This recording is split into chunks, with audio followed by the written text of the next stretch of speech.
এই যে দেশে নতুন স্বাধীনতা আমরা পেলাম, শুধু কি যুবকেরা নাকি যুবতীরাও রাস্তায় নামছে? স্কুল, কলেজ, বিশ্ববিদ্যালয়ের, ইউনিভার্সিটির ছাত্র এবং ছাত্রী উভয় মিলে কিন্তু আন্দোলন করেছে। কথা বলেন ঠিক কিনা? শুধু যদি ছাত্ররা করত, বিদেশিরা ভিন্ন খাতে এটা নিয়ে যাওয়ার চেষ্টা করত, কারণ বিদেশিরা চায় নারীরা রাস্তায় নামুক। হ্যাঁ, নারীরা ইসলামে তো নিষেধ নাই, যদি সে পর্দা মেইনটেইন করে যদি কোনো আন্দোলন করে। ইসলামে কি নিষেধ আছে নাকি? নাই, পর্দায় মেইনটেইন করতে হবে।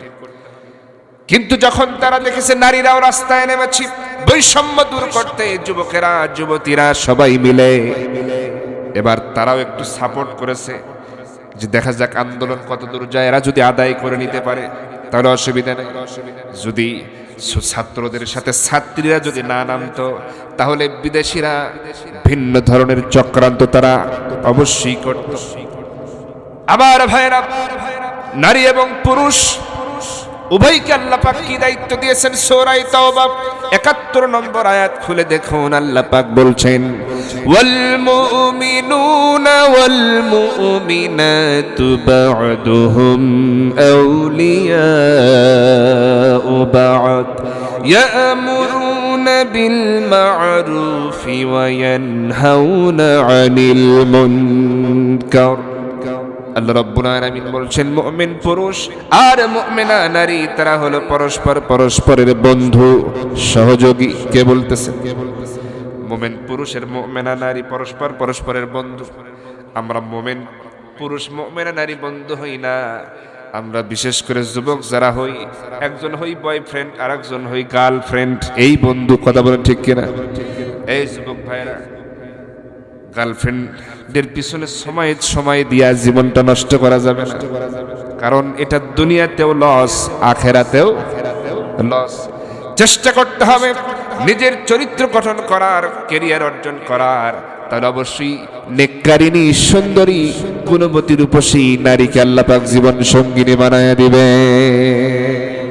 কিন্তু যদি এটা না করে শয়তানের ধোকায় পড়ে অবৈধ সম্পর্ক এই সব করার নিয়তে যদি ঘোরো, মেসেজ আদান প্রদান করো, তাহলে কি হবে? দুনিয়াতেও লস, আখিরাতেও লস, গুনার বোঝা তো ভারী হবেই। যেমন এই কুষ্টিয়াতে ঘোরাফেরা করার জন্য কোনো সুন্দর জায়গা আছে নাকি? কোনো পার্ক বা কোনো আছে তো না? এই জায়গায় যুবকেরা যখন ঘুরতে যাও, অবৈধ সম্পর্ক করে কোনো গার্লফ্রেন্ড নিয়ে যখন রিক্সায় যাও, রিক্সা ভাড়া কে দেয়? মেয়ে দেয় না তুমি দাও? ছেলেই দেয়। যখন ফুচকা খাও, হোটেলে খাবার খাও, বিলটা কে দেয়? ছেলেই দেয়। সব জায়গায় সব কিছু করো, সব খরচ ছেলেই দেয়। শুধু তাই নয়, যত ধরনের কসমেটিক্স, কাপড় চোপড়, গিফট, থ্রি পিস, আরো কত কি উপহার দাও, তোমার পকেট ফাঁকা হয়ে যাচ্ছে দুনিয়াতে। আবার গুনার বোঝা তো ভারী হচ্ছেই, আবার কিয়ামতেও এর শাস্তি আছে না নাই? তাহলে লাভ কি?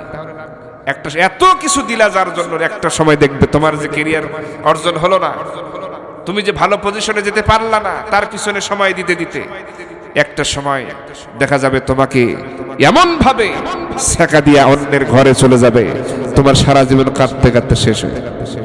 কথা বলেন ঠিক কিনা? তো অতএব মূল্যবান এই সময়কে অযথা যেন তেন ভাবে নষ্ট করলে চলবে না। আল্লাহর কাছে প্রিয় পাত্র হতে হবে, আল্লাহ উত্তম জীবন সঙ্গী দান করে দিবেন। আল্লাহ কবুল করুন। তাহলে মুমিন হতে হবে, নারীদের মুমিনা হতে হবে। তারা হচ্ছে পরস্পরের বন্ধু, সহযোগী, এটা আল্লাহ বলছেন। এবং এটা কিসের উদ্দেশ্যে? দিনকে মানার ব্যাপারে, জানার ব্যাপারে, দিনকে পৃথিবীতে কায়েম করার ব্যাপারে, একে অন্যের বন্ধু, একে অন্যের সহযোগী। সুবহানাল্লাহ। আমার ভাইরা, তাহলে এই নারী এবং পুরুষ উভয় আন্দোলন করতে পারে। ইতিহাস সাক্ষী দিচ্ছে তারা করেছে। যাদের হাতে ছিল ক্ষমতা, সমস্ত সেক্টর তাদের আয়ত্তের ভিতরে, অস্ত্র, গোলা বারুদ, বিমান, হেলিকপ্টার, সব কিছু তাদের হাতে। এবং তারা চেয়েছিল ক্ষমতাকে দীর্ঘস্থায়ী করা। আর যাদের হাতে কোনো অস্ত্র নাই, শুধুমাত্র খাতা কলম, তাদের ভিতরে আল্লাহ পাক এমন ইমানি জজবা দিলেন যে বুলেটের সামনে দাঁড়াতে তারা ভয় পেল না, আর যাদের হাতে ছিল অস্ত্র গোলা বারুদ তাদের অন্তরে আল্লাহ এমন ভয় ঢুকাইয়া দিলেন যে এত জুলুম নির্যাতনের কারণে তাদেরকে পালাতে বাধ্য হতে হলো। কথা বলেন ঠিক কি? এটাই আল্লাহর সিস্টেম।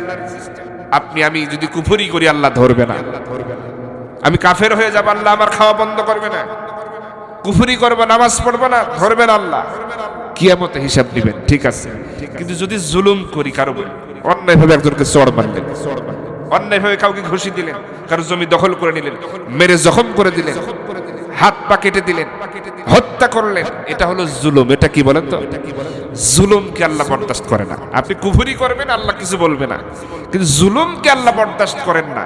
যে জাতি জুলুম করে, নিরপরাধ মানুষকে অন্যায়ভাবে জেল খাটালো, আয়না ঘর তৈরি করলো, ফাঁসির মঞ্চে চড়ালো, এই জালিমদের জুলুমের মাত্রা বেশি হয়েছে বলেই আল্লাহ পাক নিরস্ত্র নিরপরাধ এই স্কুল কলেজ ভার্সিটি পড়ুয়া ছাত্র যুবক সমাজের মাধ্যম দিয়ে তাদের পতন ঘটালেন, তারা পালাতে বাধ্য হয়েছিল। কথা বলেন ঠিক কিনা? দুষ্ট পোলাপান রে পালায়া গেলাম তোদের কারণে। কথা বলেন ঠিক কিনা? দুষ্ট পোলাপান রে পালায়া গেলাম তোদের কারণে। প্রশাসনের কি দিনের ভোট রাতে করি, প্রশাসনকে জিম্মি করি, দিনের ভোট রাতে করি, তবু ক্ষমতার মসনদ, তবু ক্ষমতার চেয়ার রাখতে পারলাম না রে। পালায়া গেলাম তোদের কারণে, দুষ্ট পোলাপান রে পালায়া গেলাম। সবাই বলেন, পালায়া গেলাম তোদের কারণে, দুষ্ট পোলাপান রে পালায়া গেলাম। সোনা দানা টাকা কড়ি ডজন খানেক ব্রিফ কেস ভরি, সোনা দানা টাকা কড়ি ডজন খানেক বস্তায় ভরি, আরো কিছু সঙ্গে নেওয়ার, আরো কিছু সঙ্গে নেওয়ার, দুপুর বেলা খাবার খাওয়ার সময় দিলি না রে। পালায়া গেলাম তোদের কারণে, দুষ্ট পোলাপান রে পালায়া গেলাম। দফায় দফায় জুলুম করি, হাজার হাজার মানুষ মারি, দফায় দফায় জুলুম করি, হাজার হাজার মানুষ মারি, ভিনদেশেতে করলাম পারি, ভিনদেশেতে করলাম পারি, গলায় এখন ফাঁসির দড়ি সইতে পারি না রে। পালায়া আসি তোদের কারণে, দুষ্ট পোলাপান রে পালায়া আসি তোদের কারণে। কথা বলেন ঠিক কিনা? আপনারা মন খারাপ করতেছেন? যে জুলুম করা হয়েছে এটা যদি আপনার সাথে করা হতো, আপনার ভাইয়ের সাথে, আপনার ছেলের সাথে, তাহলে বুঝতেন যে এটা কমই বলা হয়েছে, আর বেশি বলা লাগতো। আমার বন্ধুগণ, এজন্যই জালিমকে আল্লাহ পাক কখনো পছন্দ করে। আমার বন্ধুগণ, এজন্য আল্লাহর আইন যতক্ষণ কায়েম না হবে জুলুম কখনো বিদায় হতে পারে না। জুলুমতন্ত্র চলতেই থাকবে। আল্লাহর আইন যদি কায়েম হয়ে যায়, আল্লাহ রাব্বুল আলামিন সমাজে শান্তির সুবাতাস বইয়ে দিবে। আমার বন্ধুগণ, তাহলে নারী পুরুষ উভয়কে কাজ করতে হবে। 14 জন জান্নাতি নারীর নাম বললাম, সবার সম্পর্কে বলা সম্ভব হবে না। একজন নারী সম্পর্কে আমি অবশ্যই বলে যাব। সর্বশেষে যার নাম বলেছি